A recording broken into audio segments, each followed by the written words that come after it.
Okay, so in Slime Isekai Memories, one of the hardest bits of content in the game right now is the Conquest game mode, which can be found in the events page. In there are 7 different bosses, each with their own typing. Today, I'm going to be showing you guys how I beat the Vortex of Ruin on normal difficulty, which is the Charybdis boss here.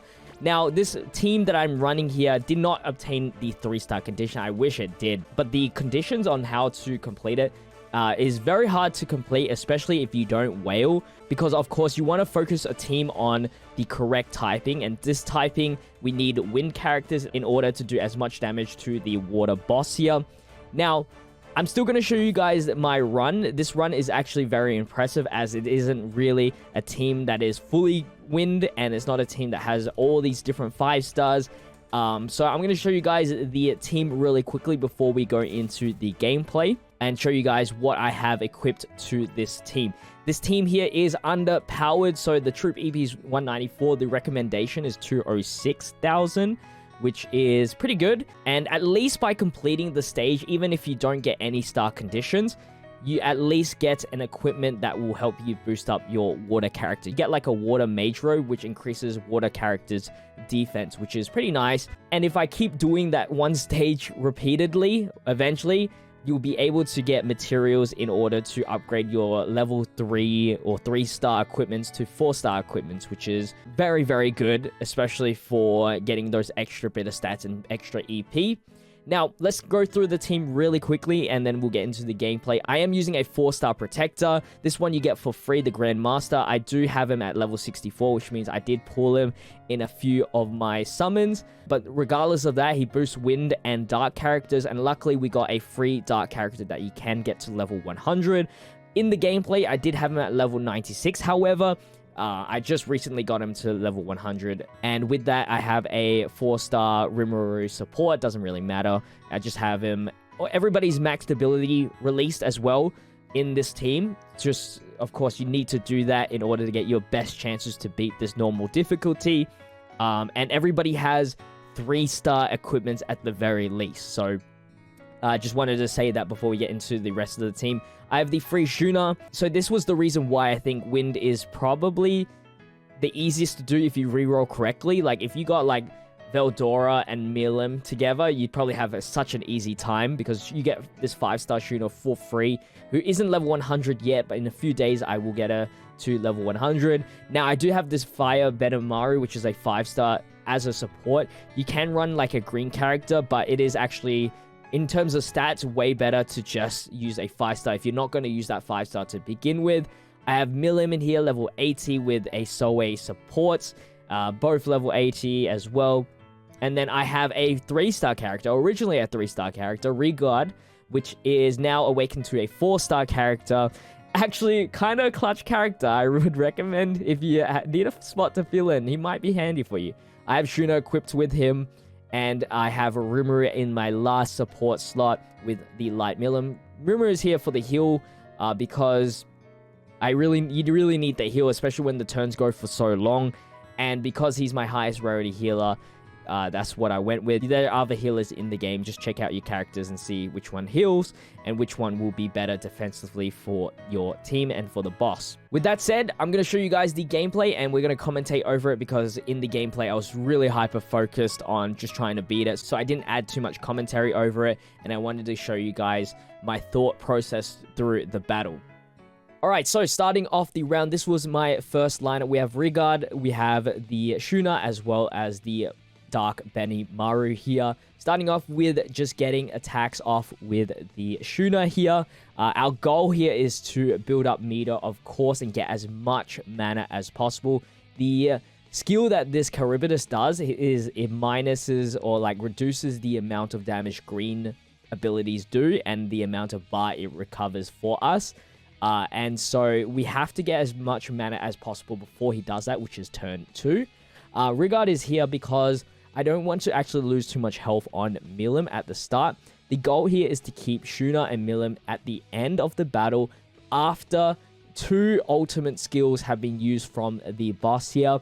Benamaru can output enough damage to bypass the guard increase, or I think he has like some sort of defense increase and guard increase for like until he supers, actually, until he does his secret skill. So as you can see from the buffs from the Charybdis, he has like these 3 icons. Those will disappear after he does his secret skill. So that's what we're doing here. We're trying to stall as much as we can in order to, you know, waste that secret skill on him, be alive with decent amount of HP after the secret skill.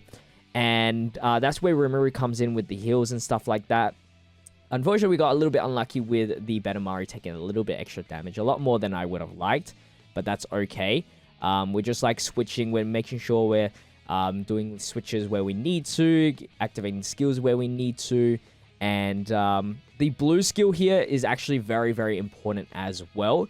So what the Protector does for his Divine Protection, I think that's what you call it for his skill, is that he will change the secret skills, which is the orange cards, into the green cards. And that late game will be very, very helpful because we need to use as much skills as possible, especially when we need to heal multiple times. So if you guys don't know, if you use a skill once, the next time you use it, it's going to cost you more skill points.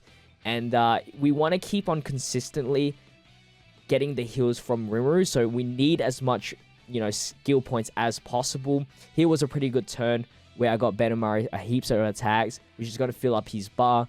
Our goal, you know, for these first like 7 turns is just trying to get as many, you know, secret skills as possible. And as you can see here, the secret skill does come around, and I am going to be proccing Rigard's skill here, which increases his guard chance by 30% and increases his own defense as well. Now, I am keeping Shuna in here because out of everybody here, Shuna is probably the tankiest, and so we're not going to lose as much health if I put her instead of like, I don't know, Milim or the Rimuru, the Slime Rimuru. So this is what we're taking the super. Of course, the super is a AoE. Benamari is almost dead, but that's fine. Like, late game, we don't really care about Benamari not being alive until the very end.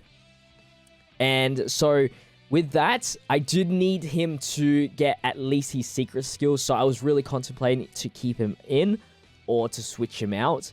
Rigard is needed, actually, for the very end as well. The strat here is to die instantly, like get wiped out. 3 characters die from the next secret skill ultimate that the Charybdis does. So I want to make sure that Benamaru is very low, the Rigard's very low, as well as the Rimuru very low. So when he does do the secret skill, he wipes all of them out. Now, the reason why he does that, or why we do that, is because when he does kill with his secret skill, he actually doesn't do an attack after. And that's how to bypass that extra little bit damage that we could, which we can avoid. So that's the reason why. I think I actually don't remember, but because I was so focused, I actually don't even remember him healing. Because the Charybdis actually has an ability where after you get past like 40% HP or like 50% HP, he gets a heal back by like 13,000 HP, which is very, very heaps. That's like almost half of his health back. It's like, I don't know, like 25-30% heal back. So I don't remember him actually proccing it in the battle, but I would like to see it as we commentate over this. Rigard at least does 400 damage per hit, which is fine. We got a nice little skill, or like this chain where we got a lot of greens and then a lot of blues came up, which is very good. Rigard very, very low, which is fine. Everybody's quite healthy, to be honest, like as where I need him to be. Rigard, next time he comes around, should be the when secret skill comes around from the boss. And yeah, we're just figuring out what I want to do here, if I want to proc like a defensive skill or something. Because remember, our end goal is just trying to keep these 2 girls just as healthy as possible, essentially. It's the pattern of what the boss does in terms of normal attack was very confusing to me. I don't know if he goes cycling through AoE or if he cycles through the just single target. Here I do a really, really, really risky move. This was make or break, essentially. And that was Benimaru in the attacking slot. I needed him to still stay alive. So pretty much, I was banking since he already did the AoE. Hopefully, he only single targets, and he did single target the Milim. It does make Milim very low, but that's fine. We get the heal, which is at least over 50% HP on the Milim. As you can see, the bar from the boss, it's almost filled up. So we have one more turn to do something here. I increase all allies' defense probably here, just so we could probably keep our HP. Because we obviously need to have Shuna and Milim pretty healthy. And we need to still take enough damage from Rimuru that he can guarantee die next turn. So we got some extra skills in here. We're averaging around 800 to 900 damage per normal attack. And it is another middle slot hit on Milim, which is fine. Her ultimate's here, so it's time to swap everyone out. I did make a slight mistake here. I could have maybe done this a lot more quicker. Technically, if I played it smart and actually swapped Benimaru into Rigard's spot, because Rigard's now taking all of these hits, which is not what I want. It's time to do the ultimate as well from the Benimaru, of course, and I did use the Divine Protection in order to get as many green-colored stuff so that we can get our mana back. And just figuring, like, I was just regretting why did I put Rigard in the middle. We did a decent amount of damage. I did not use the skill from the Benimaru, which can lower defense. That could have also helped a lot. As you can see, everybody is wiped here. So that means when we bring out our, girls here, it's our turn. Usually the boss will do an additional attack. And we got this really important... this was the game changer. This is the reason why I beat it. I was expecting the heal back, but I'd assume because we got wiped out where he was supposed to be healed, it actually cancelled out his heal. It was very weird. It was like a perfect run. Like, we got like some sort of glitch. It had to be a glitch. Like, he couldn't use his skill afterwards.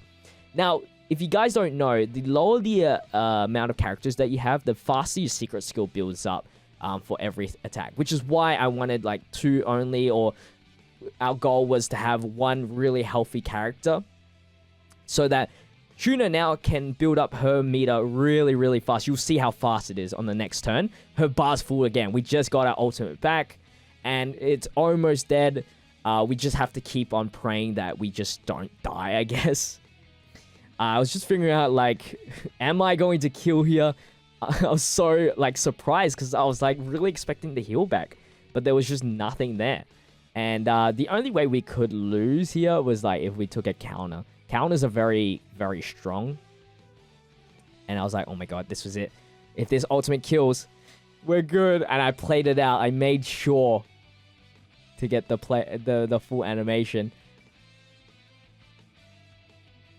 Just fingers crossed, holding, and then we saw the final attack, and I was so happy because, like, I don't want to summon on the current banners right now, and just to do that was absolutely insane. Like, people are out here struggling, and it goes to show, like, as long as you have, like, some sort of luck and some team building knowledge and skill, you got, you'll be fine. But anyway, that's going to wrap up the little video of mine. Hopefully you guys did enjoy, and hopefully you guys learned something new. If you guys did enjoy today's video, make sure to leave a like, comment, and subscribe to the channel with the notification bell on. And with that said, I'll see you guys in the next video. Until then, stay healthy, stay safe, stay fizzy. Peace out.